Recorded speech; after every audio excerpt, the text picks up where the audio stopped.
Have you ever talked with someone who's just gotten back from a Disney cruise? They always rave about the cruise and that I just have to go on one. Well, on this episode of the podcast, I chat with two excited and experienced fans of Disney cruises, including a book author of the Unofficial Guide to Disney Cruises and a cruise travel agent. This week, Geekin on Disney Cruises.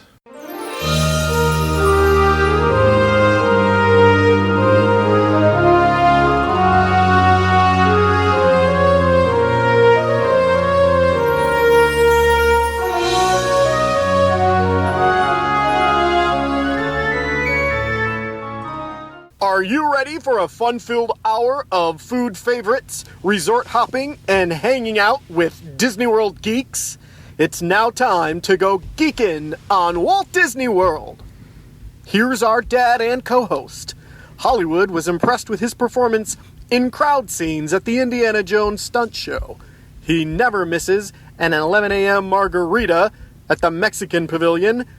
And Mike Wazowski is still raving about his performance as that guy over at Monsters, Inc. Laugh Floor. Ladies and gentlemen, please welcome Curtis Stone. Welcome home, Disney World geeks.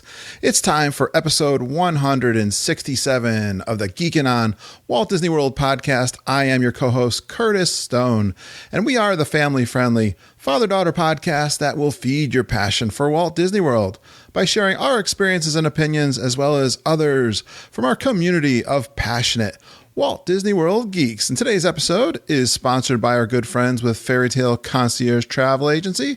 Fairy Tale Concierge is an authorized Disney vacation planner agency. You know them as part of our Geekin family. It's Jennifer Galambos and EJ Cruz. When you book your Disney World vacation with them, you're going to get a professional travel agent. They're really passionate about Disney World and cruises.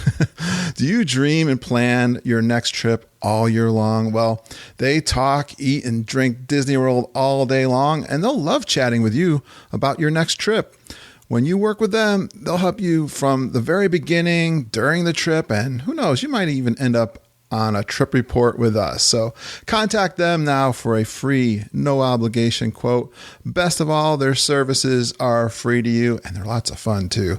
Let's keep our trip bookings in the family and get all the details on our website, Geekin on WDW.com, where you can get all of their contact information. Hey geeks, I am really getting excited because as I'm recording this intro, I only have 7 days before I head on down to Florida. I'm going to Fort Myers for a week to see baseball with the college program that my son Ben plays in. And then we'll be at Disney World at the Grand Floridian Villas with Auntie Judy and hope to see you guys down there. So if you got a trip planned for Disney World here in March, message me. Maybe I'll get a chance to see you. I wrote down some of the people I know who are going to be there. Excited about that. You know how it is that week before you're going on vacation. We're packing. I don't know about you, but I am batching out several podcast episodes and trying to get them ready before I leave so that I don't miss a week. I've got this episode with the Disney cruises, and then you've got 3 episodes in a row. It's going to be 5.5 hours of live trip reporting from my January trip. But for this episode, this is a really detailed and fun episode about Disney cruises from the Unofficial Guide author that we had on, Jennifer and I. Thank you, Jennifer Galambos, for co-hosting with me. She was actually going to co-host. She ended up being like a guest because she knows so much about Disney cruises and so passionate about them. She absolutely wanted to do this episode with me, and we bring on Erin Foster from the Unofficial Guide book Cruises, where she was co-author for the Disney Cruise 2017 book, and she was a lot of fun and full of information. And I got to do a big shout out to my community of geeks from the Facebook group. I love it when we have these authors on and I ask my geek family if they have any questions for the author that we have coming on. And of course, I got a ton of them. So let's give a shout out to Holly Burcase, Heather Brainerd, Kevin Curtis Allen, Michael Grabenstein, Anthony Tovar, Auntie Judy, Jamie McGee, Claudia Castro, Mandy Ray Melanowski, Christy Arnott, Lisa Green, and Joey McGurr. And I guess I'm pretty proud that I got most of those questions in. So you can see this is going to be a jam-packed episode, we talk about what it's like being a first-time cruiser, what mistakes do some of those first-time cruisers make. We asked Erin about the ABD river cruises. That is something new. She was really excited to talk about that, how Disney compares to other cruises, and what's included in your cruise package. What ports do they go to? What are some of the ships that they have? And what about some of the new ships coming out? Of course, we talk about food, entertainment, family activities, the different ports, and so on and so forth. It is a lot of fun. These guys were great. Thank you for them for coming on. So let's get right into it and listen all about Disney cruises. All right, it's time to go cruising, don't you think? Let's first introduce my co-host for tonight. Wishes Phantasmic and Cinderella's Castle starts her crying. She looks fabulous with pixie dust in her hair from the barber shop. She is the mom to that cute baby at the Monsters Laugh floor. She shares in her client's excitement more than she probably should. She's co-hosting with me tonight and is our fairy tale concierge travel agent and lover of Disney cruises. She had to be here tonight, and it's Jennifer Galambos. Hey, Jennifer. Hello. I'm dreaming of Castaway Cay right now. I know how much you love Disney cruising, and you wanted to do this episode with me, so here you are. Yay. You wouldn't let me get away with not having you on. Nope. Nope. So glad to have you tonight with Lindsay, my daughter and co-host. I've been giving her kind of a break. She's been working hard down in Disney World. I am going to have her on, though. We're going to record this coming Saturday, though, Jen. So I am. Oh, that's exciting. I'm getting her back in the swing of things soon. But for now, I'm excited to bring on another unofficial guide author. This has been a lot of fun doing this. And now we're getting into the Disney cruising. Are you ready? Let's bring her on. She is a charter member of the official Walt Disney Parks Moms Panel. I thought that was really cool, Jen. She has researched. I want to ask her about that. She has researched and answered over 10,000 guest questions about Disney travel. In a quest to consume absolutely everything Disney Destinations has to offer, Erin has visited Walt Disney World, Disneyland, Disneyland Paris, and Hong Kong Disneyland. Her travels also include Disney Cruise Line voyages throughout the world. Good thing, because that's what we're talking about tonight. Adventures by Disney journeys on 4 continents and visited.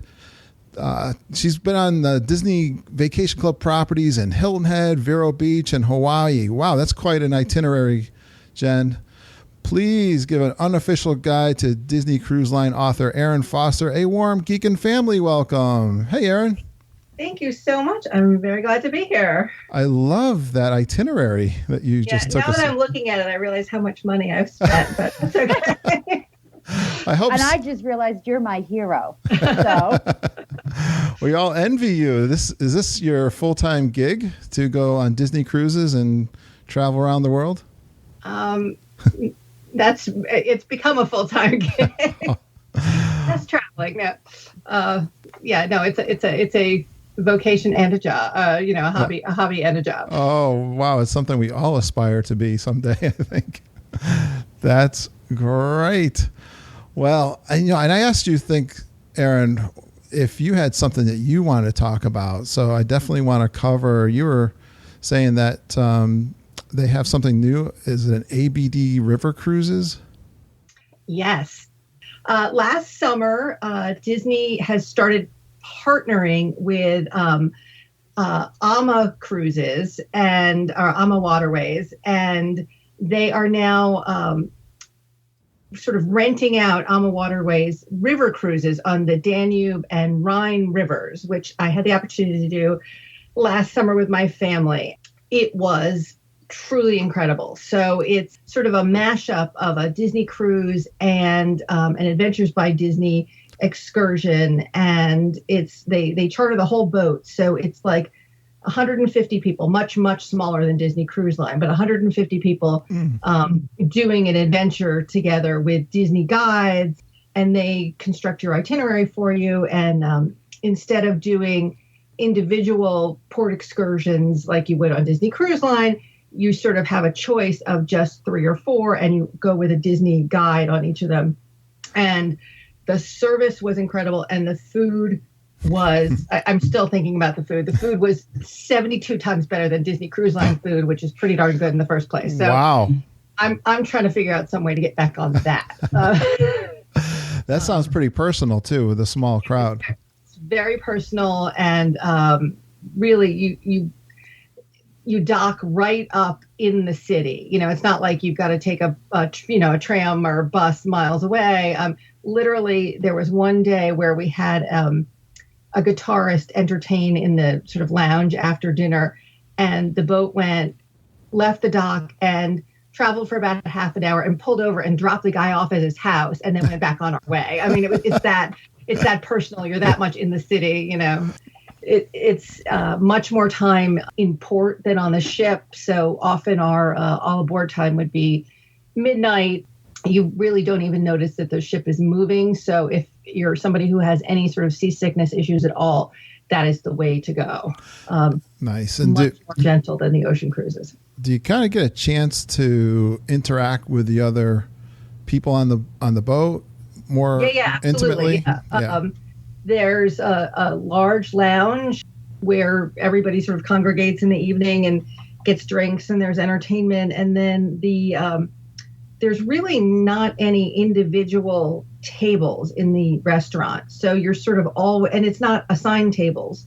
So you just sort of like show up and you sit with whoever happens to be there. And so you see these people in the dining room, you see them on the excursions, you see them in the lounge. And because it's just 150 people for the whole week, it's very easy to identify who are the people that have kids, your kids' age, or who are the people that tend to like to do the same things that you do. And so we have a few people that we actually still keep in touch with from that particular cruise. Yeah, I like that. What rivers did they do? The Danube, they started last year, and then this summer and Christmas they're doing the Danube and the Rhine. So is this like a German? The one I went on the Danube was Germany, Austria, and we ended up in Budapest. Okay, so you get a flavor of those cultures. Yep. Nice. Definitely. Wow. So, okay, I'm going to ask another question, Jen. Before I'll get a couple of these intro questions out there, but what's kind of your advice for first-time cruisers like me who have never been? What kind of things you got to be on the lookout for when you're planning a Disney cruise? Well, you're doing what you should be doing, which is doing your research. Yeah. So I have to, true confessions time, I went on my first Disney cruise back when it was just the two ships, and I went on the Wonder with my family when my daughters, my twins were 3, my older daughter was 6, and I basically did no research, and I was a little bit miserable because I was just unprepared. I was unprepared that I was going to be seasick. So I didn't have any meds. I didn't think about that. Yeah. One of my daughters had some sort of pretty intense separation issues at the time, and she didn't want to go to the kids club. And it had literally never occurred to me that she wouldn't want to go to the kids club. And so I wasn't prepared with figuring out what other things there were for her to do, or I didn't bring any, sort of extra games and toys for her. And so I didn't know what there was to do. Yeah. My advice is do your research and do your research on your family and do your research on Disney Cruise Line. Okay, because, I think it's pretty obvious for us that know about Walt Disney World. There's so much. It's so big. And I guess for a cruise, I wouldn't think that you got to do a lot of research, but you're telling me. It's different research, just sort of one of my big problems the first time was that I was personally quite seasick, and I think that put me off my game. And so I should have known that about myself. I tend to get ill on a long, twisty car ride. So I should have anticipated that and brought some Dramamine or Sea-Bands or something. And by the time I started remediation, it was too late. Okay. So if you know that you're a person who gets ill on a roller coaster or a long car ride or something like that, then sort of speak to your doctor or get some advice from seasoned travelers and sort of get that on board to begin with. So that I think was a large mistake that I made on my first cruise. Do you have?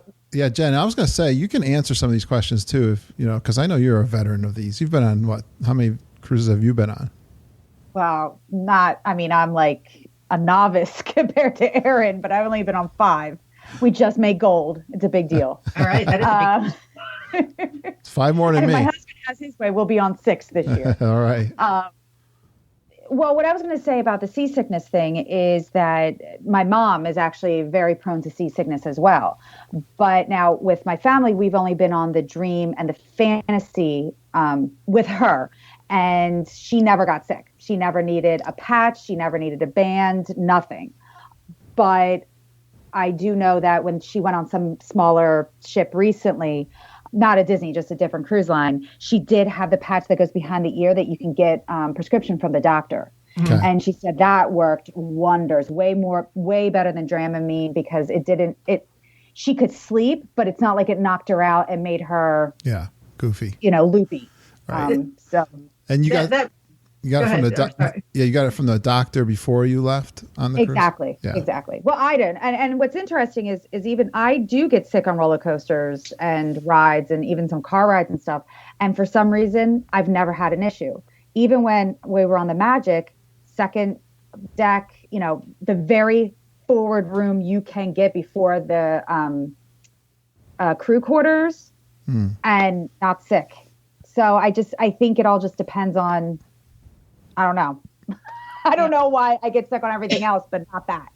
Some of it is also the itinerary you choose. So, for instance, I've done Alaska and the Mediterranean, and both of those were much more sort of placid, peaceful trips than, some of the other ones. It depends on the time of year where there might be more weather. So that's another factor, where you're going and when you're going. That makes sense. Well, Jen, you kind of mentioned this, and it brings up my next question, but how does Disney compare to other cruises, Erin? Go ahead, Jen.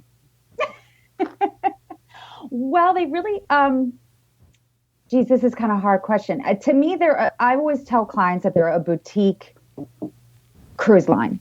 They have 4 ships. And so with that comes quality, I feel like. But also can come higher pricing.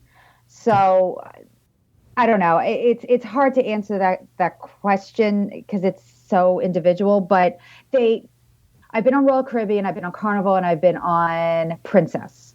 Mm-hmm. And to me, they're with just the way that I can't think of the attention to detail is more in line with Princess, in my opinion. Yeah. But their attention to detail with kids, I would pay the price over and over again. Well, that's a great point. Don't a lot of those other cruises are more adult oriented than Disney? No, they've actually kind of become a lot more kid oriented because of Disney. Oh, okay. But I just find that the entertainment, for my kids personally, but again, my kids are 4 and 8 years old. When they're 15 and 19, 20, would they want Disney? I'm not sure. Okay. That's so fair. It all just depends on your kids as well. All right, Erin, what do you think? Well, Jen is actually much more qualified to answer this. I have only been on Disney cruises. But my co-authors, Len and Laurel, have been on other ones, and they basically have reported back what Jen is saying, that, for if you have kids, Disney provides quality and service above and beyond many of the other cruise lines. And you are paying a premium price for that. Well, obviously they've got the characters and the brand and the familiarity of all that too, that kids would know. Obviously. Yeah. Right? But even it's, I know they have SpongeBob on board. I can't think of the other characters they have on board. Royal Caribbean has characters as well now. Okay. But to me, it's more about the attention to detail. Yep. The grandeur of the ships. You walk on a Disney ship and you feel think of walking to the Grand Floridian. No, I know. To me, it's that feel of grandeur, but not a snootiness, not a stuffiness. I feel like there's more value in it. I know that was one of the questions. I can't remember who asked it, but the value of it. And I just, with it, you get all your meals, all your non-alcoholic beverages. The kids clubs are open. My stepdaughter wasn't getting back into her room till 1:30 in the morning, with the early teen club, so really long hours. You're not really going to get that on the other cruise lines. the quality of the food, the quality of the entertainment. It just, I don't know. Whereas the other cruise lines are great and to each his own. But for my family, and along with that, my husband and I have done a cruise, just the two of us.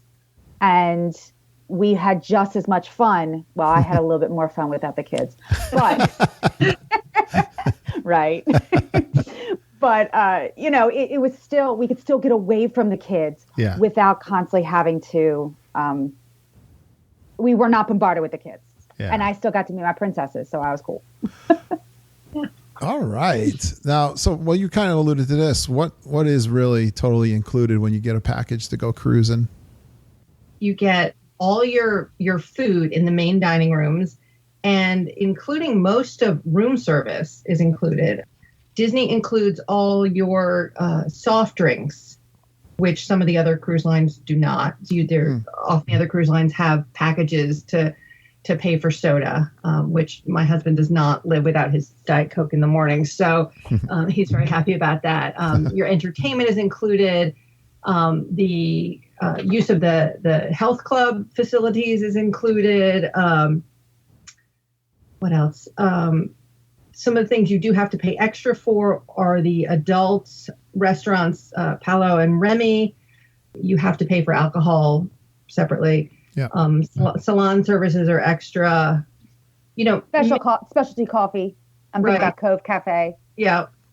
How about like excursions or other things in port?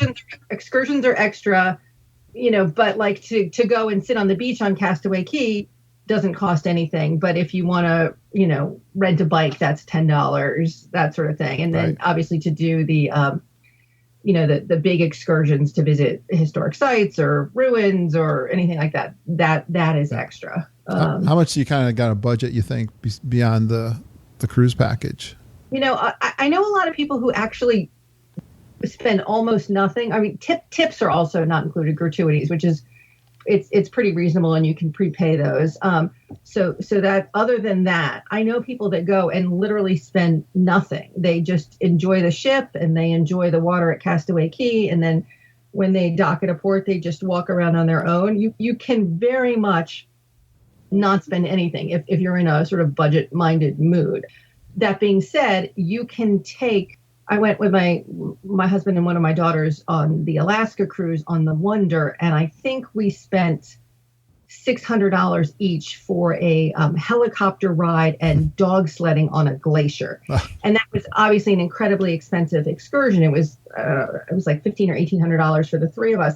But it was a lifetime experience. Yeah, right. It was really, truly incredible. Yeah. Taking the helicopter like you're landing on the ice planet Hoth and you're with these dogs on the glacier. And we will never forget that. Yeah. So, it's anything from nothing to several $1,000s, depending on the size of your family and what you choose to do. And how much alcohol you drink. How much alcohol. Yeah, Jen, I was going to say, this person she's explaining that spent nothing doesn't drink margaritas like me.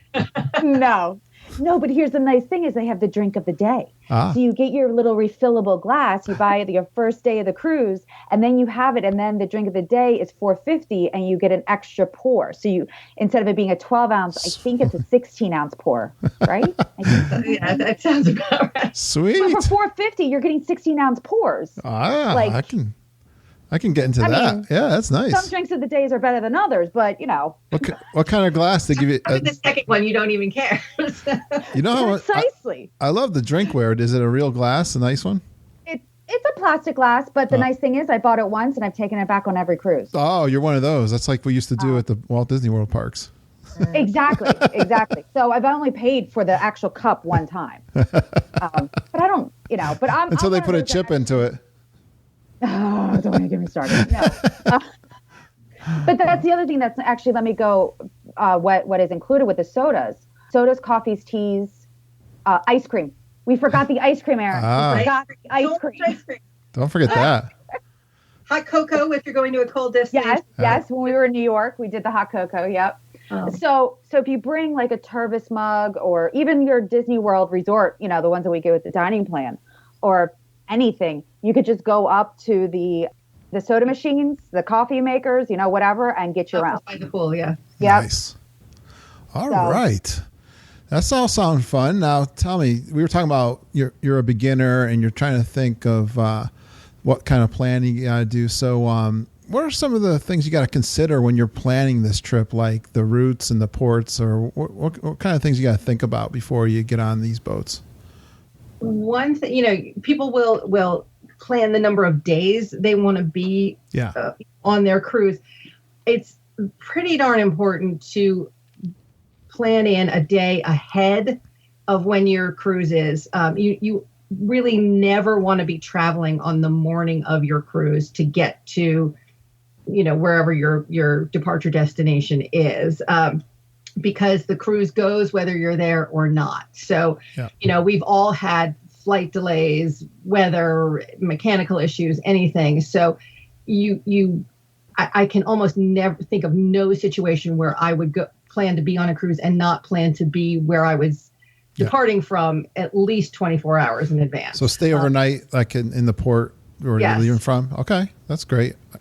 Great tip. And, you're going to look at price. You're going to look when you can travel.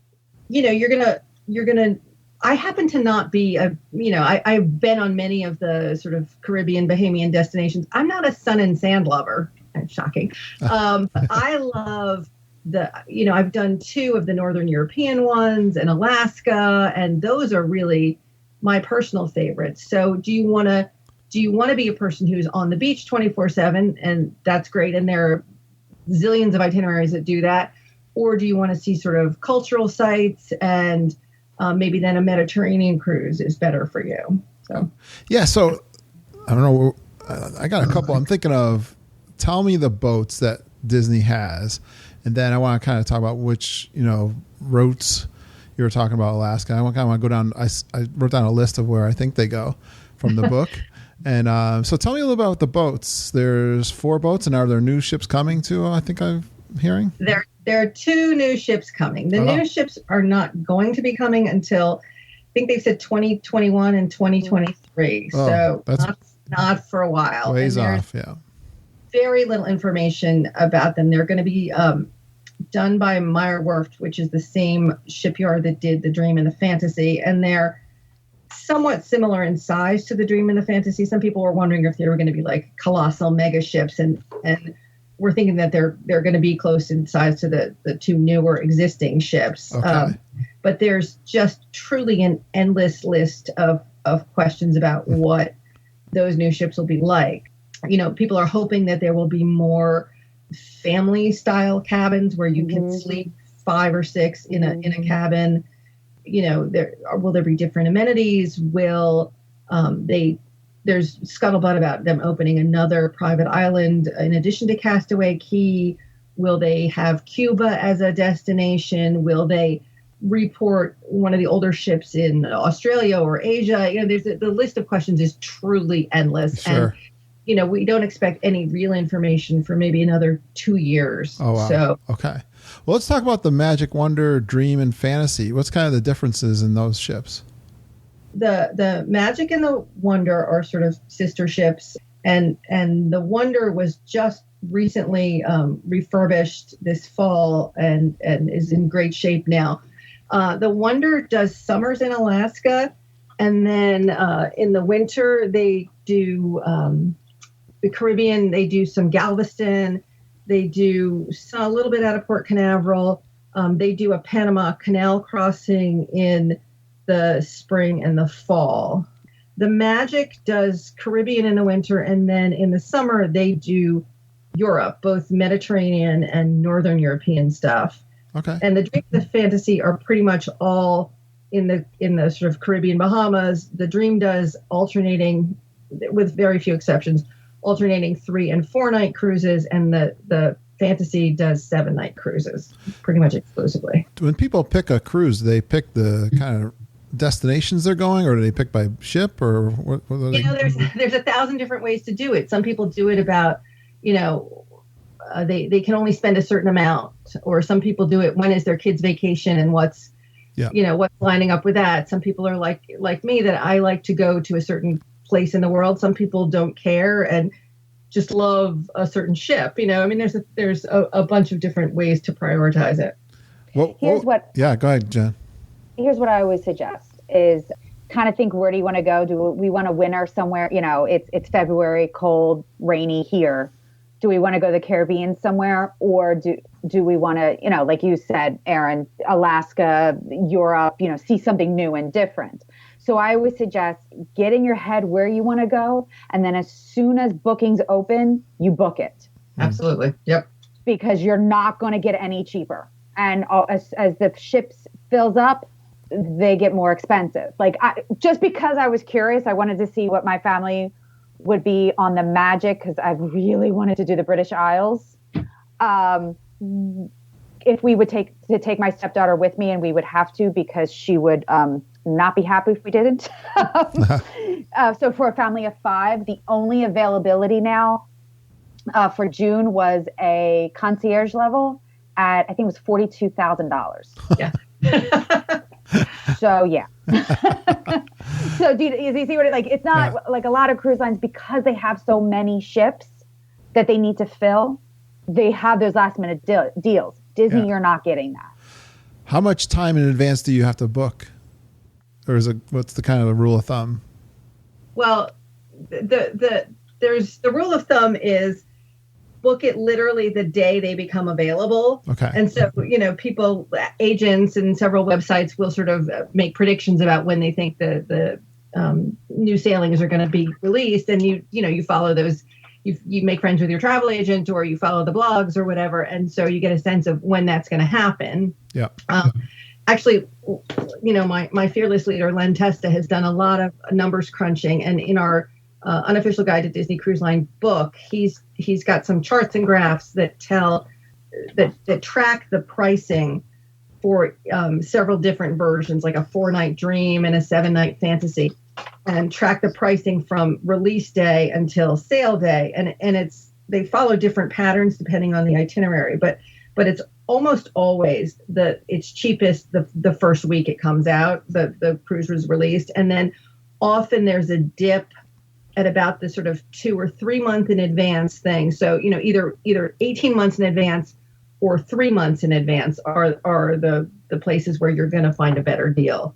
But, there are some specialty itineraries, like, they only run the Northern European one once or twice a season. And so that one is particularly, there are going to be many fewer discounts on that one. But Jen, you mentioned something about the 5-person. My family is 5 people, and it's a very tricky number. Mm-hmm.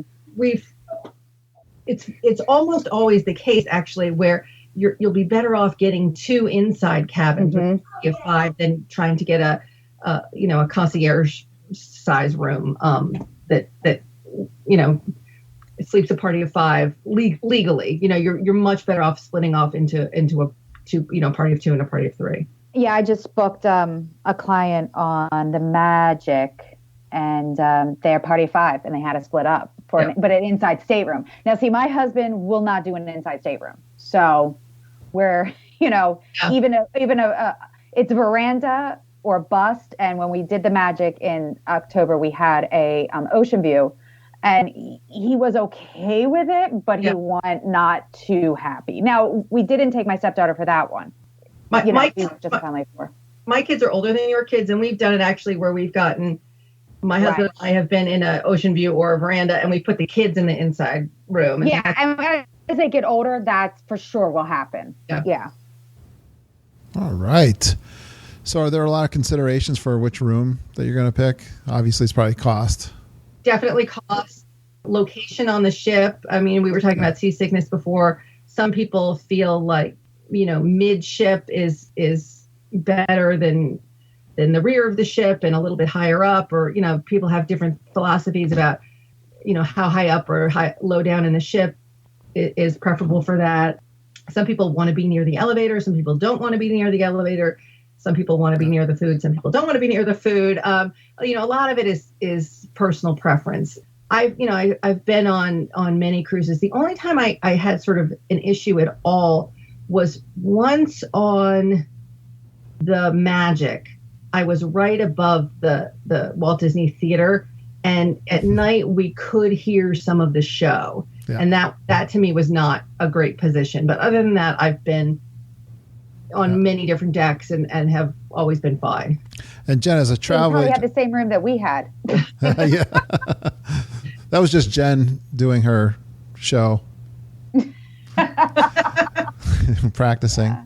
So Jen, you're a travel agent, right? Yeah. And you do these bookings for cruises? Yes. Yeah. Mm-hmm. You answer all these questions for people when they're which room to go and all that stuff. Oh, I love it. When somebody contacts me like, we want to do a Disney cruise, I'm like, yay! But yes, that is absolutely one of, and EJ and Susan, we all do it, and we will definitely answer your questions of the best room and to put you on for your budget, because every room, there are, I don't even know how many room categories, Erin, do you? Yeah, there's I think it's like 27 or something, on it's a lot. Wow. It's a lot. And so each one of those room categories costs a different amount. And to go from a 5A to a 5B category could be $20 total. Yeah. But, there's still, it could be I'm going to get my categories, 5A to a 5, well, really go from a 5E to a 5A.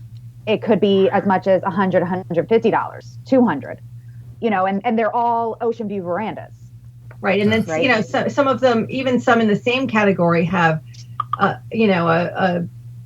slightly different view or, a slightly bigger veranda or, there's, I have a friend who's an agent who literally this is the room with the biggest veranda, and she sort of mapped it out, that's the one that she likes to put her clients in, Yeah. So everybody has their own personal tricks and tips and that sort of thing. Yeah. I think my favorite part, I struggle because, again, my wife, Margita, she's not into cruises yet. I haven't convinced her, but I think I'm a total tourist. I'm curious. I love seeing things. And I was looking in the book, Erin, and I'll just list out the ports and you tell me if I got them right or not. But, Castaway Cay is Disney's little island they go to, but I'm putting down here Alaska, Canada, California, the Caribbean, Hawaii, Mediterranean, Mexico, Northern Europe, and the Panama Canal. Did I miss any? There's a transatlantic, which is the crossing. I did see that. And they also do some in Western Mexico and San Diego, right? Yep. Okay. Yes. Yeah. Well, I said Mexico, but I didn't say Western Mexico. You didn't say San Diego. Yeah. I was listening to a podcast that said Alaska was their favorite to go to. I loved Alaska. In fact, I'm trying to. I went with my husband and my older daughter when my younger daughters were in camp, and now I'm trying to figure out. They need to see Alaska too, don't they? I'll take them. I would love to go back. I just think exploring different ports would be great. So, do you have any favorites that you've done? Well, my favorites were Alaska and then the Northern European one. Just this past summer, with my twins and my husband, we did. We left out of Copenhagen and we did Stockholm and Helsinki, and Tallinn, Estonia, and St. Petersburg, Russia, and that was truly, mind-blowing, wonderful trip.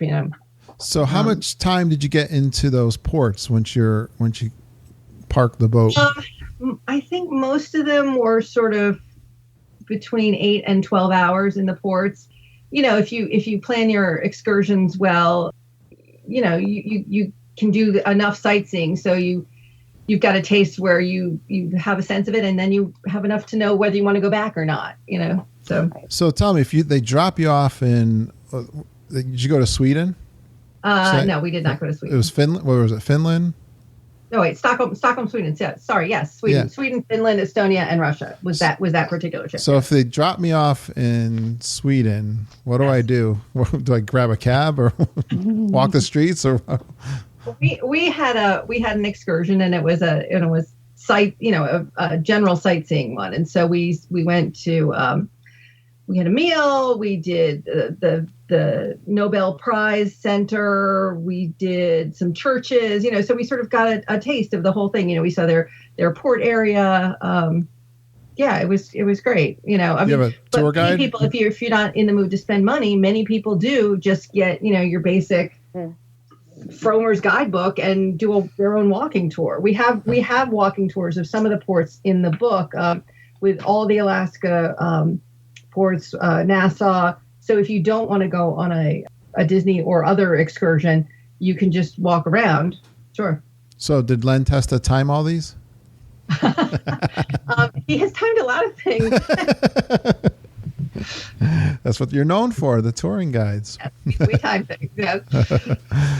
Excellent. All right, Jen, do you have anything? Here's one little bit of cautiousness I have, though, with going on your own versus a Disney excursion. If you go on your own and you're not back by the time you're supposed to be, the ship leaves you. Yes, absolutely. That could be a problem. So I'm sorry, the travel agent in me, I can't help it. Yeah. You know, I've gone off this ship on my own, but in something like a foreign country, I don't know if I would probably spend the extra money to book a Disney cruise. Yeah. I mean, a Disney excursion. Yeah. Just so makes me a little uneasy being off on my own. You know, it's one thing if you're just want to pop off the ship for an hour to, you know, walk around Nassau, or, you know, just take a cab on your own to Atlantis or something. Like, those are sort of easy things where you can physically see the ship at all times. Yeah. But particularly for me, in a place where I don't speak the language, it makes me more comfortable to do a planned excursion. Nice. Yep. All right, Jen, one of my favorite parts of doing the Unofficial Guide interviews is the questions that we get from our geeks that we affectionately call our geeks. I'm going to ask one. We covered a little bit what Holly Burcase asked, but she also asked, how do you pay for things on the boat? When you check in, you get a Key to the World card, just like the old Key to the World cards at Disney World, and you can link it to your credit card, or you can, you know, sort of give them cash or Disney gift cards or whatever, but you pay for, I want to say, everything with your key card. They don't take cash on the ship, I think, for really anything. And so you're taking your key card around with you, and you're paying for your alcoholic beverages or your bingo. We are very into bingo in my family. Or your and everything ends up on your account that you pay at the end. Excellent. And it's also your way on and off the ship. Yes. Perfect. Yep. All right, I'm going to rifle through. So these are going to probably be all over the place, but let's give it a go. So Heather Brainerd, a good friend of the show, she plans to spend some time on Castaway Cay, sitting on the beach in the shade with a tropical drink in her hand. That sounds like Heather. Where's the best spot to set up for something like that? I'm not telling. I'm not giving away my favorite spot. You don't want... No way, no how. Nope. You want a private spot, huh, Jen? I like to be near the bar. Yeah. Well, the beach bar. I do have a special spot. No, my husband likes hammocks. I'm not a big hammock person, but he likes hammocks, and the hammocks are sort of. I'm reading that she has teens, so the teens, you don't need to watch them like a hawk, probably. So you want to be a little bit away from the water, under a tree with a hammock, not too far from a bathroom, not too far from the bar. And you know, I just sort of eyeball that. Heather, when you're listening to this, I'll let you know. I'll be about it. There's no hammock near it, but it does cover all those other things. And the other thing I want to say about the teens is that they do have, and this goes for all the kids, you know, from 3 on up, they do have the kids clubs available on the island. Yep. And with the teens especially, I know they have like scavenger hunts. Like, I don't know if the boys want to be near you, to tell you the truth. Yeah. You might go over to Serenity Bay, the adult only. But there are definitely, and then things like, I know you mentioned, Erin, was the renting of the bikes. You can snorkel. I like to go, there's 2 different tram stops. Mm-hmm. I like to do the second one, which is the Family Beach that has the water slide, the big, like, yeah, that's our favorite.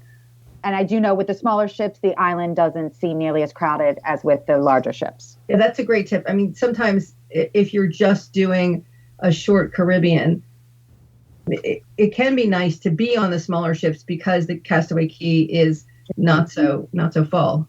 Yeah.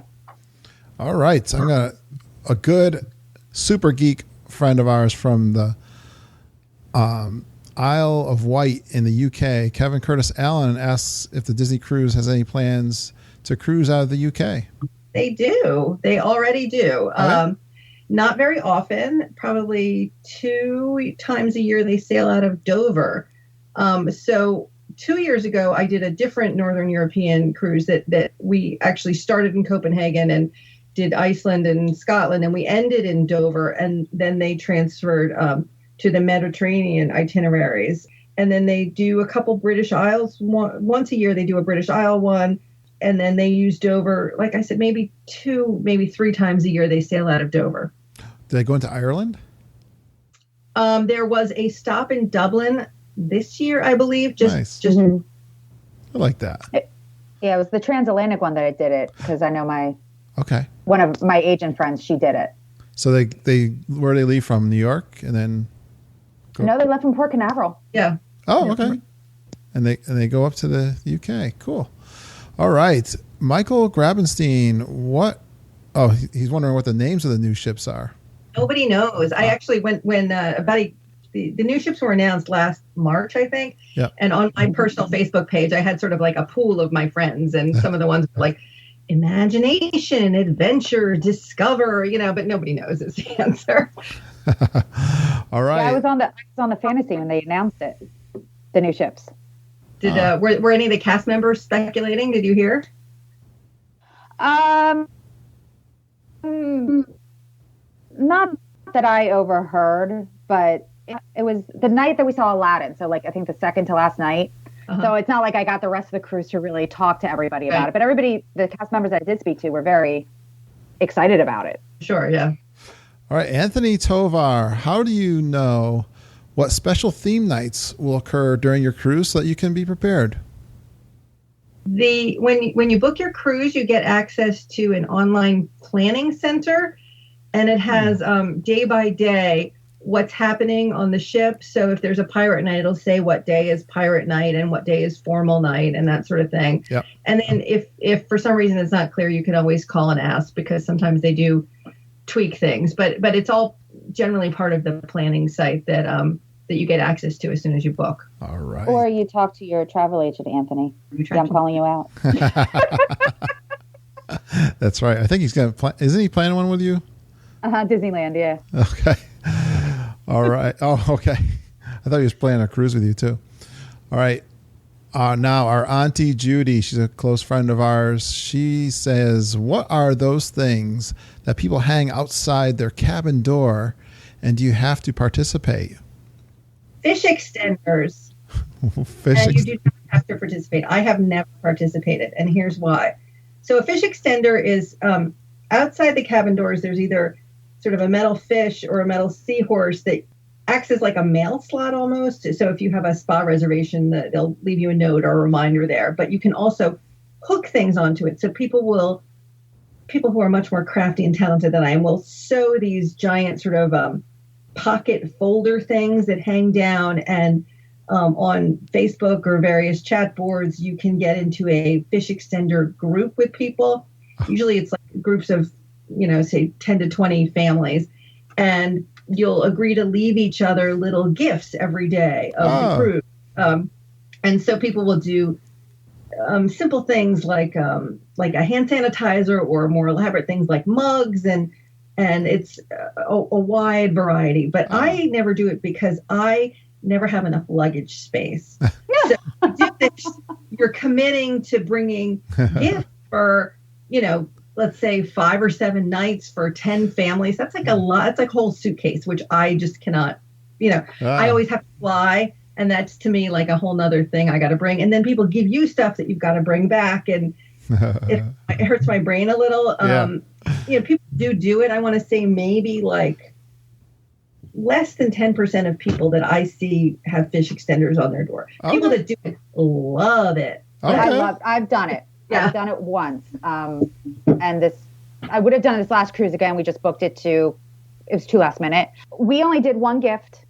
I just did a cabin gift, and it was a cruise survival kit. So I put a bunch of little goodies in there to help you survive on the cruise: highlighters, hand sanitizers, I can't remember. Oh, little magnets. Like, I can't remember everything that I put in there. But I delivered it on the first night and I was done. All right. And so some people do it every single night or every single day. Some people do it once. They're little tiny things, and it was especially fun for the girls. They loved coming back to the cabin and seeing something else that was there. And, that's cool. In fact, they were upset we didn't do it this time. Sounds like a social media thing too that kind of kicks it off. People that do it, they love it. I mean, like I've heard people do ice cream kits, because you get got some ice cream kits. Yep. Soft serve up, and they'll put in sprinkles or little squeezy jars of sauce, or little tiny board games or coloring kits or whatever. And then again, it's many people love it. I have never personally gotten my stuff together enough to do it. I gotta remember that. I barely did. So listen, you're fine. The other thing I was going to say were along the same lines of fixture extenders is that you can also decorate your door. The doors are magnets. I don't know if you already said that, Erin, where I went away. No, but that is something that I do. My one of my daughter's most fun things is they those build a sentence magnet kits where you have like little tiny words all over the place. We have a pirate version that whenever we do the Caribbean itineraries, we put the pirate, magnetic poetry is what it's called. The pirate magnetic poetry up on our door. So all these little words, you're like, "R" and parrot and, sailor and whatever. And people come by and write us funny sentences with our magnets on the door. And we love that. That's actually a really cute idea. I never thought of that. All right. Lots of people will, if you go on Etsy, you can search for like Disney Cruise magnets, and people create really interesting, fun artwork, and then they like laminate it and stick magnets on the back. You have to be careful though, just to use magnets, not to use hooks or those sort of gel-like window cling things, because it wrecks the paint and Disney gets very upset with you. Yep. All right. And now Judy also asked, is there a dress code for dinner? In the main dining rooms, yes, but it's pretty loosey-goosey. You can wear shorts or jeans, or they just don't want swimwear in the main dining rooms. There's a bigger, better dress code for the adult restaurants. So they actually just relaxed the one for Palo about a year ago. You can now wear jeans in Palo, but you can't wear shorts, I believe. Mm-hmm. At Remy, you need to wear a jacket, but not a tie. But most men, I think, do wear ties. And so the women are sort of incrementally the same. You can pretty much wear whatever you want that's not swimwear into the three main dining rooms. You want to be sort of, business casual for Palo, and then more formal. Wedding. I would say wedding. Yeah. For Remy. All right. Hey, Mandy Ray Malinowski, she's got a ton, and most of these she's got young kids, so I'm going to read you off this whole thing. She'd like to talk about excursions and land activities for small children can do. Is the cruise conducive to smaller children? If it is, what age? What are the activities on each cruise that are family-oriented for families with smaller children? And she's speaking of activities other than kids club or daycare. Also, are there character meals on the cruises? How about meet and greets? How are they done? And do you see a lot of character activity? So there's lots of questions about stuff for young kids. I'm going to talk about the character stuff first. Okay. Yes, there are character meals on the longer cruises. So not generally on the 3 and 4 nights, but on longer ones there are. And you can, typically these will be on your planning center online to make a reservation. There's no extra charge, but they do sort of want to assign you a time to show up, because not everybody can go at the same time. Yep. There are meet and greets throughout the day, every day, pretty much. I mean, they're almost always happening sort of before and after dinner, and on sea days, they're all the time. I particularly love that the characters generally dress appropriate to the location.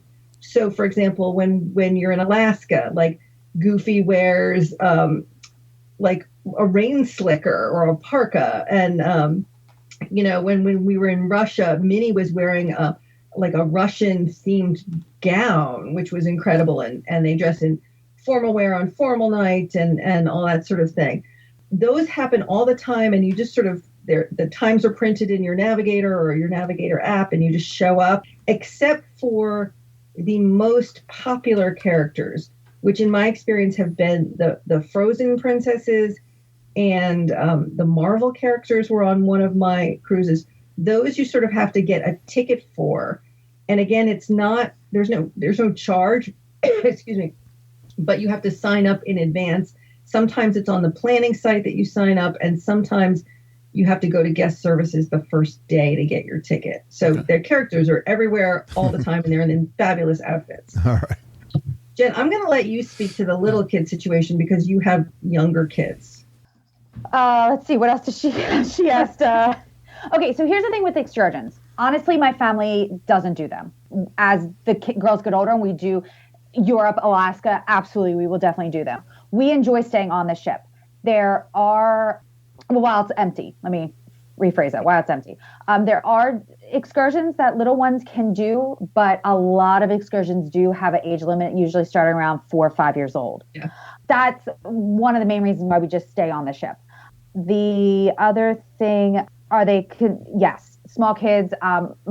Both girls were 3 years old the first time that they cruised. The main reason for that was because I wanted them both to be potty trained, and that way they can go into the kids club on their own. Now, friends that we met on this last cruise, they had two of their older girls were my girl's age, but then they had a baby, and they just loved the child care area there. The reason for the potty training is because kids are not allowed into the pools unless they're potty trained. They can't wear swim diapers. Disney does have little toddler splash pads areas that are very, very nice. It was just our choice for our family that they needed to be potty trained. Mm-hmm. Any activities that are, yes, there are tons that aren't necessarily that don't have to take place in the kids club. Now, the nice thing about the kids club is that they do have an open house that the parents can go into. So if you're a little nervous, hesitant to leave the kids, or the kids are hesitant to be left, you can use the kids club during their open house and hang out with them. The other thing, again, on the Navigator, which is your daily schedule, they have diaper races for, like little crawling races for the babies. They have toddler time in different areas in the morning, like Wake Up with Disney Junior, I think it's called, something like that. I'm trying to think some other things that I've seen, like all the meet and greets. Yeah. Oh, and the thing about the meet and greets is that for Anna and Elsa and for the princesses, when you do your online check-in, you will need to get timed tickets for them. It doesn't cost any extra. You just have to be timed for them. And if for some reason you're like me and book a last minute trip or just there's nothing available, then they do reserve sometimes for people who can book once they're on the ship. Yeah. Right. Same thing for the meals. I think that's really all she said, right? Yeah, excellent. And I'm going to give a little bit. I had my kids, our first trip also was when my twins were 3. They were not in a mood to go to the kids club. And I was a little frustrated that I didn't think there was enough for them to do that wasn't the kids club. I mean, there is the pool and there is the diaper dash, which my kids were too old for. And there is some toddler time, but I wanted a little more activity. And so for my family, my suggestion would be not to go until your kids are old enough to sort of sit through a movie. So that's another thing that there's a lot of movies on. Like, so many of the things that younger sort of elementary age kids can do are like a drawing animation lesson or like a towel folding lesson, or there's kid trivia and that sort of thing. Family crafts. Yeah. All of those things are sort of more geared to like ages 4.5, 5 and up. So to me, if your kid is, able to sit through a movie, sit through a half-hour class, that sort of thing, the possibilities of things to do open up exponentially at that point. Nice. There is stuff for little kids to do. You have to know your kid's temperament, whether they're going to be comfortable with those things. Yeah, I noticed on the Magic, and I don't know if the Wonder has it, and I never noticed it on the Dream and Fantasy. They had in that, that center, the promenade, on the deck 4. I can't remember exactly what that center area is, but they do a lot of the trivia and stuff. Yep. There's this little toddler area.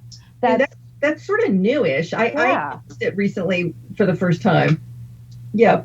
But again, it's like, how long can you sit your kid there? It's like, it's a pretty small area with some toys and blocks and that sort of thing. But that gets old on day 6 of a cruise. You know what I'm saying? Like, nice. It's different if you're on a 3-day cruise than if you're on a 7 or 10-day cruise, you know.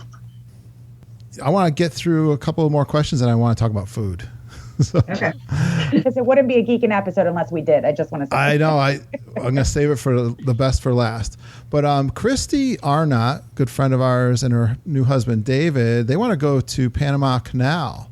Does the Disney Cruise Line only run this path in April? Nope, they do it twice a year, usually once in the spring, April or May, and then once in the fall, October, November. It's when they have to get the one. It's always the Wonder that does the Panama Canal. It's when they have to get from summer in Alaska to the Mediterranean in the winter. So that's when, and then on the way back. So that's when they do the Panama Canal. Excellent. All right. Lisa Green, good friend of ours and fellow podcaster. She says, I'm about to cruise on the Fantasy for the first time. Is there anything unique to this particular ship for us to try, an experience or an event? And they're sailing on a 7-night Eastern Caribbean itinerary. The Fantasy is the only one that runs the Aladdin show. So that's cool. Okay. I think they're the only one that still has an arcade. I mean, not that that's a big selling point. They, let's see, what else? They have I think the best midship detective agency, which is an interactive game for kids, although I happen to like it myself too. We love it, yeah. The Fantasy is the newest ship, so it's got the most bells and whistles. The Fantasy's beautiful ship. Lisa, this is for you. I think you guys would love to go and do some special, like Palo. I'm not going to get into food yet, Kurt. Don't worry. But just to Remy has a special dessert party. On board, like a dessert tasting that was phenomenal. And the other thing that you guys, that's not necessarily Apollo, but they also do it. Doesn't Remy do a brunch too? I think Remy does a brunch as well. Yeah, I've done the Remy brunch on the Fantasy. Yeah. It was delicious, incredible. Yes. Yeah. So those I think would be ones. I think that really set, because you have, especially in the Eastern, that's the itinerary that we did. You have 3 sea days.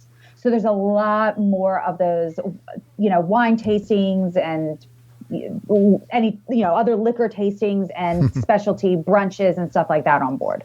Well, you mentioned the Aladdin show. What are some of the highlights of the entertainment and shows? Now, when you say Aladdin show, is that like a Broadway kind of show? Yep. Okay. Yeah. I mean, it's not the same show that is on Broadway now. It's a sort of 45-minute version of Aladdin, but. Sure. It's most of the songs, and they've got the flying carpet, and it's all, it's all good. And then typically on the 7 nights or longer, they will often bring in a ventriloquist or a magician or some other sort of entertainer, and so there'll be shows both in some of the lounges and on the main stage for them, and those vary all the time, but they're always quite good. Right. And then there's also on the Magic, it's Tangled. Yep. On the Wonder, it's Frozen. Yes. And on the Dream, just announced, Beauty and the Beast is coming in November. Starting November. Yeah. All right. Now, I had a guy here, Joey McGurr. I guess he's planning a trip for the first time in the next couple of years. He had a ton of questions. Some of them we've already answered. So he's asking, when is the best time to book a cruise? Best time of year? I don't know. You guys kind of answer that, or is it kind of a personal choice there? Well, best time to book, I think we both said as soon as they get announced, is best time of year. Some people like to avoid hurricane season if they're going to the Caribbean, and that's sort of, the fall. Yeah. That's the one thing some people are wary about. But other than that, it's, when you get the time off and when your kids, when your kids' vacation is and when you can afford it. And sometimes if there's a specific itinerary that you want. He asks us, there's opportunities to separate from the kids. So that's an interesting way to put it. I guess there must be ways that the kids can have some babysitting. Sure. All the time, yes. Yeah. And most kids from, say, 5 or 6 up, there's free childcare pretty much. It's not round the clock, but it sort of feels that way from age 3 and up. And for the older kids, they have stuff programming that runs into 1 o'clock in the morning. Yep. They're like literally making zombie movies at 1 o'clock in the morning. And you could literally never see your kid. I mean, some kids who get really into it, the older kids, the parents have to make rules like, we will have a meal together every day. Got it? And that sort of thing. But so absolutely, there's plenty of time to be away from your kids if that's what you want and what they want. All right, let's see. A lot of these we've kind of already answered. Here's a kind of good overall one, but how can you have the best cruise possible? How can you have the best cruise possible? Well, I would just make sure that you and everybody in your party understands what your goals are. And that's what I say for any vacation, Disney World, Disney Cruise, anywhere.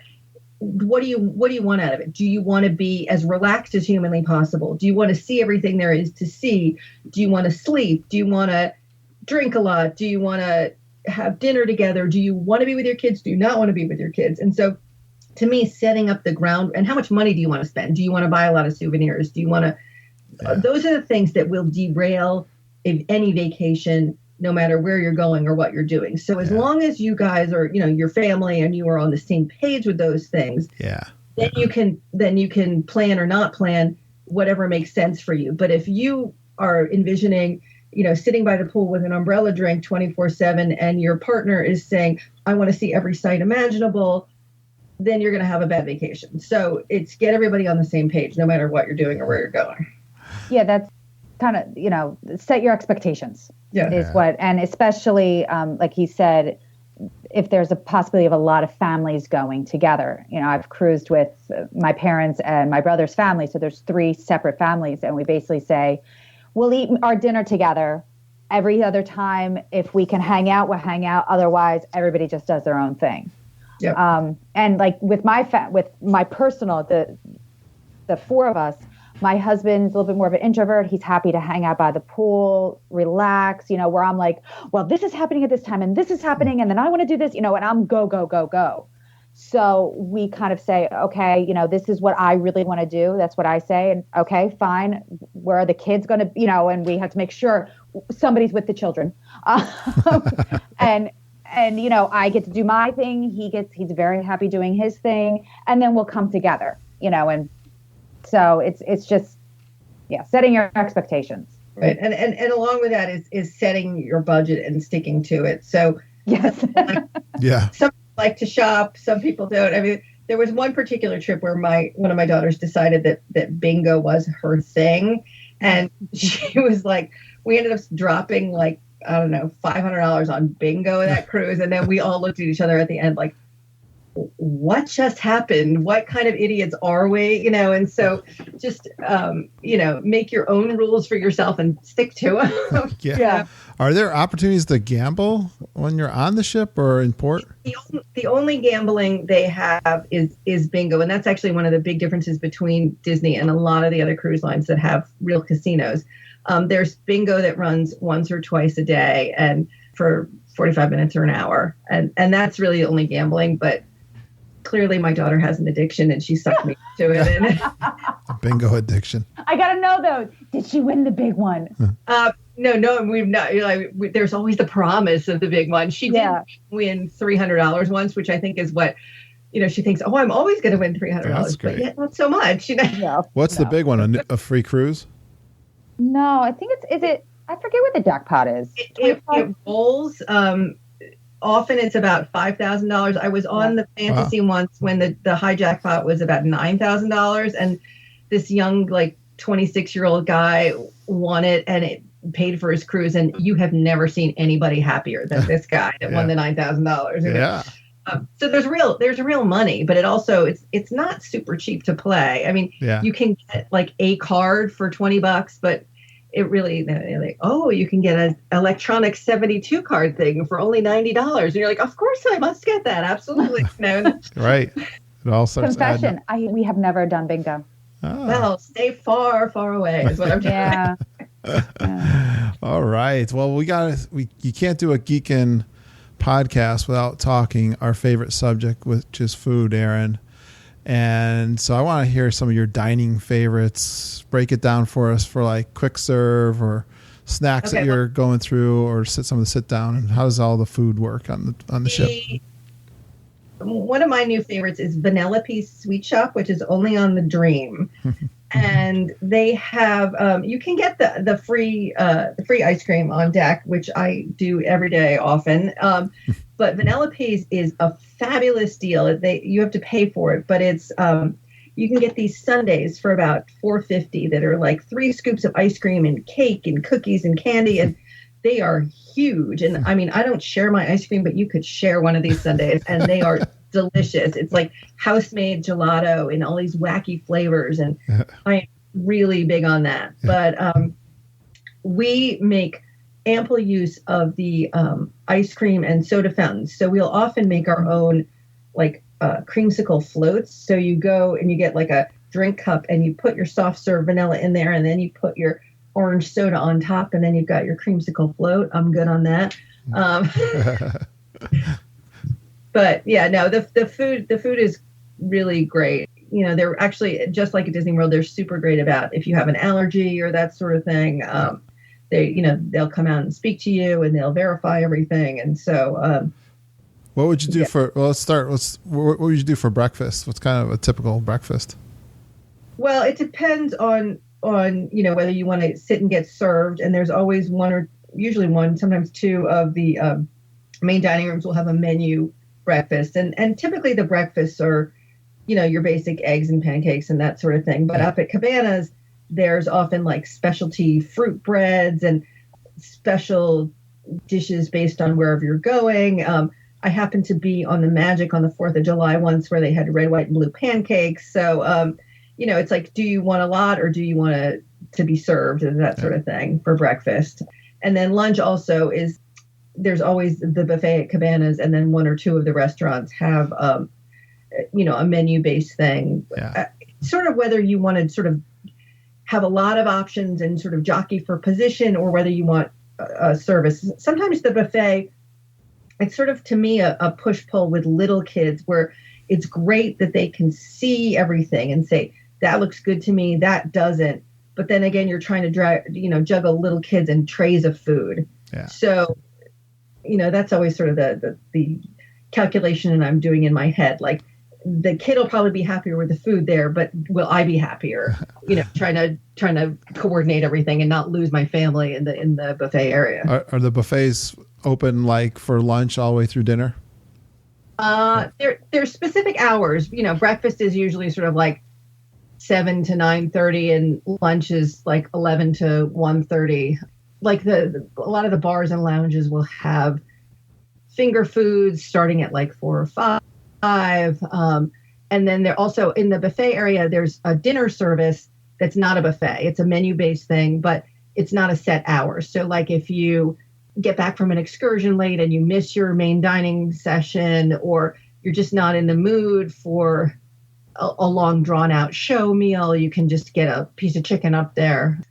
And then there's also room service, which almost everything on the room service menu, with the exception of canned soda and a few snacks, that's included.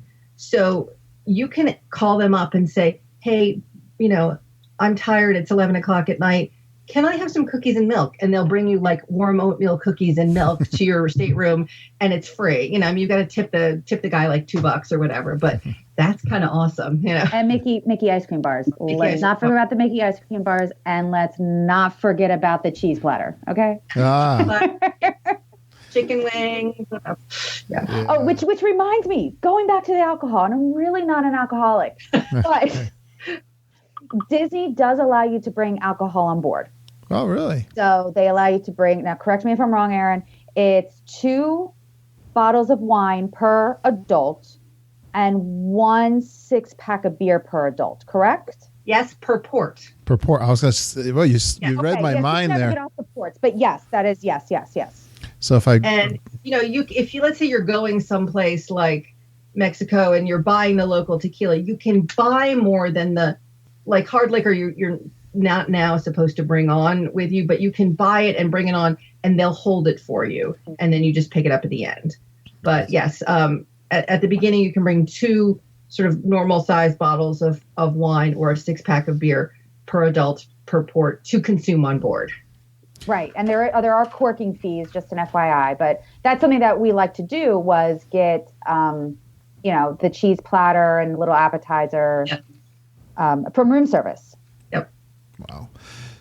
All right, so how about just to finish it off with this, but any favorite kind of sit down dinner events or favorite places, experiences that you've experienced on ship that was just like, wow, I really loved eating there? Not food. I love the champagne bars on the Dream and the Fantasy. I just think it's so like peaceful and elegant, and there are things to try there that I would never try. Yeah. And I love, Jen mentioned the brunch on the Fantasy at Remy. That was truly one of the most relaxing, gorgeous, delicious meals I've ever had in my life. Just this impeccable service, and every detail of what's on your plate is planned out, and the most flavorful, most elegant version of whatever this thing is. It was truly memorable. When you say that, Erin, I'm thinking, we joke about the drinks and like that, but when I think of Disney World, did you see this new bar that they're opening up at the Wilderness Lodge? It's got kind of like an outdoor patio, and the more that we go and stay and start to kind of relax instead of running full stink commando all the way through the parks, I'm really starting to really love the lounges. So I love your answer there. Do you have any charcuterie boards, cheese and meats and stuff? I think there's something like that at the Jen's mentioned you can get a cheese plate sent to your room. Is there a cheese and meat board? There is Apollo at dinner, I know for a fact. Yeah. And also at brunch, Apollo. Brunch Apollo, there's a big... Yeah. Yeah. I could see myself like pigging out all week and then finally saying, let's just go to the bar and have, just like cheese and crackers and drinks. They do have in the pool area, they have little... like a Daisy, I'm just thinking just because I was on the Magic, but on the Magic it's Daisy Delights where it's really light fare, but then they also have chicken fingers and French fries. Yeah. And hot dogs and hamburgers and cheeseburgers that you can get. I'm trying to think. I can't think of any other like charcuterie board. I think in some of the meals they do. Don't they have like at some of the main dining rooms? Yeah, I think they do. But also now that I'm remembering in some of the coffee bars, the Cove Cafe and stuff, in the evening they have like a glass case, and there's like small pastries in the morning, and then in the evening there's like little cheeses and crackers and scones and little meat things, and definitely you can get that there as well too. I forgot about that too. Well, Jen, Kurt, you would love Cove Cafe. You get your coffee and a little nosh. Yeah, so I can do my coffee walk. And what's it like early in the morning? Are people walking the ships, or what's it like early morning? Because that's one of my favorite times of the day. It depends. Yeah, people are. It's pretty calm early in the morning generally. So people do go for a walk or a run on deck 4. One of my most magical, Disney Cruise Line experiences was just this past October when I did the New York sailing up to Canada. And on the way back, we pulled back into New York at like 7:00 in the morning, and at 5, I think I got up at like 4:30. I just happened to wake up, and I watched us go past the Statue of Liberty and underneath the Verrazano Narrows Bridge, and past the Trade Center and up the whole west side of New York skyline as dawn was breaking. Oh, nice. From the deck of the Magic. And that was just really a special experience, Love that. Great one, Erin. Hey, before we leave Jennifer, you have any favorite sit-down experiences for dinner? I do, but I don't want to say it because I don't want to give away the special little secret that happens on the Magic. Oh, okay. You want to be alone and again? Animators, actually my favorite meal, probably the dining rotation out of the dining rotational meals that I don't like to miss is Royal Palace. They have my creme brulee and my French onion soup, and that's all I need. And then brunch, Palo. Yeah. What is it about Palo? Remy, but Palo is great bang for your buck, and that's the one where you pay like $30 and get all the food you can eat. Yeah. Remy is I think it's $85 now. Which is more, but it's basically I would put it on par with Victoria and Albert's, which is going to be closer to 200 once you have a couple of glasses of wine. So if you want that level of food and service and quality and attention to detail, that's a great alternative to Victoria and Albert's. Nice. For what ends up to be a little bit less money than V&A's. Wow, guys, I think we covered a ton here. Did we miss anything? When are we going? I know, Erin. I'm ready to go with you. What do you think? Let's do another New York sailing in October. Sounds good. No, but, the one thing I actually do want to mention that made me think, the October made me think of it. During the Halloween and the Christmas season, they decorate the ships. Yeah. And they have special activities that happen. Like, I don't know if you remember, but when we went trick-or-treating, and then we happened to be there as they were switching over. We leave the ship when we were at the port for Disney. We leave the ship and it's Halloween. We get back on the ship and it's Christmas. Awesome. So it was amazing, and so very similar to Disney World. One day you go to the Halloween party, the next day it's Christmas.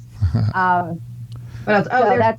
They're doing now Marvel days and Star Wars days. If you get those itineraries, it's sort of the same thing that a fully immersive experience for a whole day where they do shows and characters related to those things. And then the menus are sort of different. They have like Tatooine ice cream cookies or something, at dinner. So that's great.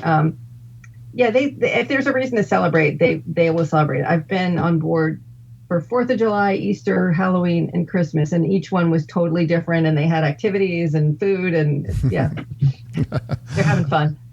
Wow, Erin, you have been a ton of fun. Thanks so much for coming on the show, and we got lots of information and some great tips on doing Disney cruising. And before you leave, I want you to promote something, or where can we find you online? I write for touringplans.com, and I'm co-author with Lynn Testa and Laurel Stewart of the Unofficial Guide to Disney Cruise Line. Yeah. On our 2017 edition now. Yes, I got a free book. You're a lucky man. I know. Well, all right, Jen. And don't you Jen, you're a travel agent? Yeah, kind of. So Jen can hook you up if you guys are interested in doing a cruise. Which would you rather do, Erin, a cruise or go to Disney World? No, that's horrible. I know. Is that a horrible question? But I am going to Disney World on Saturday for a week, so I'm excited about that. Oh, okay. Where are you staying? I'm staying at Saratoga Springs because that's what was available, but that's fine. That's good. I'm going to spend a lot of time at Disney Springs, which I keep saying Downtown Disney, but it's Disney Springs. So, have you seen Disney Springs since they've made all the changes? I have seen it, yes, but I haven't tried several of the new restaurants yet. So that's my plan, is to go and eat. Oh yeah, which ones do you want to try? I haven't done the Homecoming or Blaze or the Deluxe Burger. I did Morimoto, and I did the Boathouse.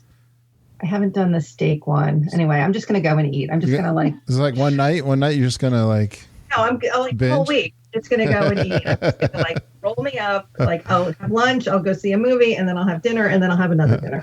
You going for fun, or is this a work trip? They're all fun and they're all work trips. Yeah. I know that it's hard, right? Isn't it? Yeah. Where you have to go on these work trips to Disney. Hard. I have got to go try all the new restaurants. How often are you in Disney World? Probably, I don't know, usually about 5 or 6 times a year. Oh, okay. Well, we may run into each other then.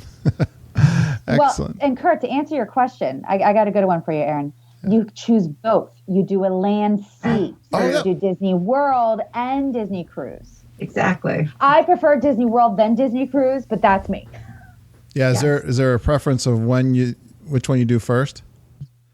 I think that Jen's right. That's the sort of a rule of thumb, is to do Disney World first, where you're running around like a crazy person, and then Disney Cruise Line, where you can just sit in the sun and drink the drinks of a day. Exactly. I like that, guys. Boy, you got me psyched. I'm going in March to Disney World, so you guys are getting me excited. Well, thanks so much, everyone, for joining us, and have a good time down in Disney World, down in Saratoga Springs, and hopefully we'll see you down there sometime, Erin. Terrific. Thanks. All right. Does that get you excited to do a Disney cruise? I hope so. I hope you got lots of information. Thanks so much for Erin for coming on the show, and really big shout out to our friends at the Unofficial Guides. Those are fantastic books. We highly recommend them. Go out there every time you're going to a Disney park or cruise, what have you. They have some great information there. And like they were saying on the podcast, both Jennifer and Erin said, you got to do your homework. And you got to figure out for your family what would make the best vacation for all of you. So that's all great advice. And again, I'm getting excited to go down to Disney World. I just want to tell you, if you want to meet up with me and Mama and Auntie Judy, we're going to be at the Mexican Pavilion on March 20th of 2017, just in case you're listening to this next year. But we're going to be there at the Mexican Pavilion. Guess what? 11 a.m. for margaritas. So there's a good chance to meet up with you, with me. And if you're going to be in the parks during that week, let me know, and maybe I will see you somewhere else during that week. Well, the best part of our podcast is you, our listener, our Disney geeks. I want to thank you all for listening and all the amazing love and feedback you give back to us every day, telling us all about your trip, giving us all that fun Facebook interaction that's going on every single day. And we've got someone in the parks, it seems like, all the time. So I love that. If you want to email me, my email is kurt.stone@geekinonwdw.com. Direct message me on Twitter at geekinonwdw, or you can leave us a voice recording on our Geek Speak at 860-294-4774. And don't forget, if you're planning a Walt Disney World vacation, why not talk to our good friends and super geeks, Jennifer and EJ at Fairy Tale Concierge? They're going to help you plan the very best vacation at Disney World, or even a Disney cruise that you could possibly have. And they're lots of fun to work with. Why not work with them and get lots of great ideas and just get those brain juices flowing with those two, and you'll have lots of fun planning your trip. Well, thanks for going geeking on Walt Disney World with us. We really appreciate you listening and geeking with us every single day. Have a magical day, and I hope all your dreams come true.